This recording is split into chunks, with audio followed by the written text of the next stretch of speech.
From the world headquarters of Fox News, it's The Kelly File with Megyn Kelly.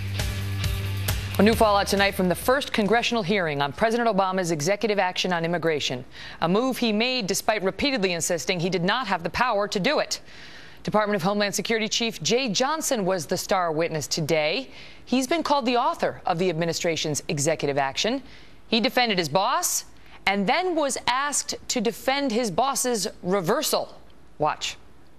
The president said over 20 times that he did not have the legal authority to do this, to take this executive action, and that this is not how democracy works.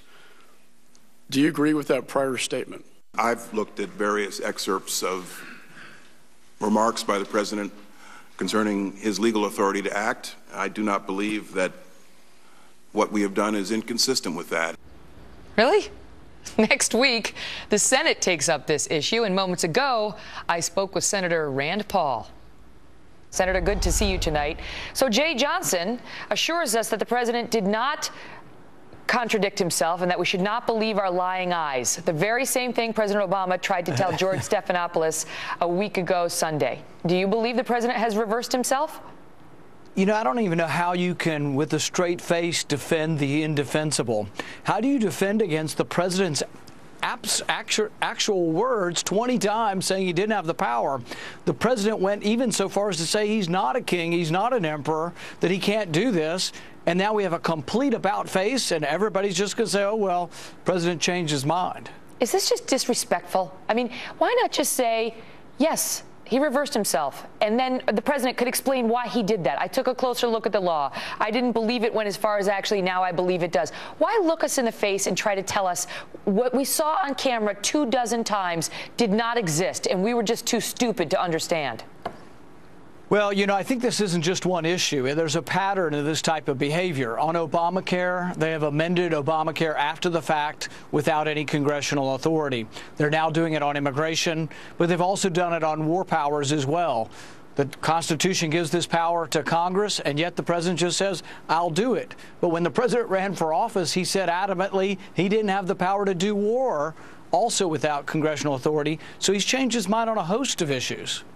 With respect to immigration, there's now a discussion within the GOP as to how to handle what the president has done. Forget his reversal, his clear reversal on what he said 24 times. The fact is he's now done it. So what's the GOP going to do about it? People are outraged. Some people are talking about defunding at least parts of the budget request and so on. Here's what Charles Krauthammer said on Special Report yesterday. I understand the pent-up anger and the rage over the president's unconstitutional action, but the cure for that is to go to see a psychiatrist, not to vote in the Congress and shut down the government. The Republicans are ahead. They shouldn't blow it. What do you think? Well, you know, Charles is a fellow physician and a psychiatrist. I hesitate to argue against Charles. But actually, I think Charles is right on this. I think shutting down the government won't do any good.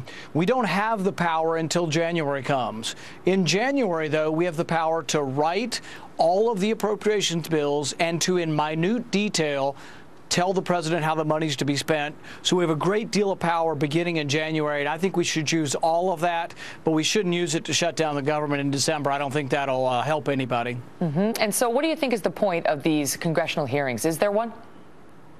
You know, I think we should have the hearings to get to the bottom of it and to make the president come forward and basically admit to hypocrisy, but also investigate and to determine, did he change the law? And I think, frankly, he did change the law. And one of the things the House is doing, which is good, is I understand they're going to pass a bill that says that this executive action would be repealed. It won't pass the Senate, but by showing their will and intention, I think it helps the constitutional case.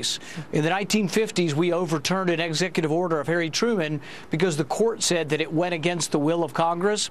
So by the House passing its will and examining and displaying that immigration law indicates otherwise, I think it will help and bolster the constitutional case. I want to ask you about your political future because you've made some news today. It's official. You're running for re-election as a senator from Kentucky. It was done without a lot of fanfare. You stayed in Washington. Some have said, A, He can't do that because there's this weird Kentucky law that says you can't be on the ballot twice, or you can't have both your names for president and your name for senator. So first, let me get you to address that. Do you believe you can legally do both at the same time in Kentucky? Well, right now we're only announcing for one office, so it's really not a controversy yet. But let's say hypothetically in the spring we were having this discussion again and we were considering running for the nomination. I think there are many different ways it could be done. Probably the simplest way is that the primaries in Kentucky are controlled by the party, and we could simply move up our primary, make it a caucus, we would be more relevant, and then the law wouldn't apply. So that's probably the easiest way to fix things should I decide to run. What do you make of the fact that there was a CNN poll that came out today that said you don't crack the top 5 GOP contenders? Apparently it went Romney, Carson, Jeb Bush, Chris Christie, and Huckabee. Very dicey word. And then you. So do you think you could switch that around just in case hypothetically you decided to? You know, I would say we could make the argument that it's still fairly early and that polls may change, and really haven't decided, but that's part of the decision-making process. Is the message that I'm bringing to the country, is it viable? Is it something that's enough different that Republicans will pause and say, you know what, this is a Republican that could attract African-American vote. This is a Republican that could attract independent vote. Is that going to resonate enough to pull new people into the party to say, hey, this will be a party big enough to win Illinois, a party big enough to win Pennsylvania and Ohio again? That's what the debate will be about, and we'll see where things come down.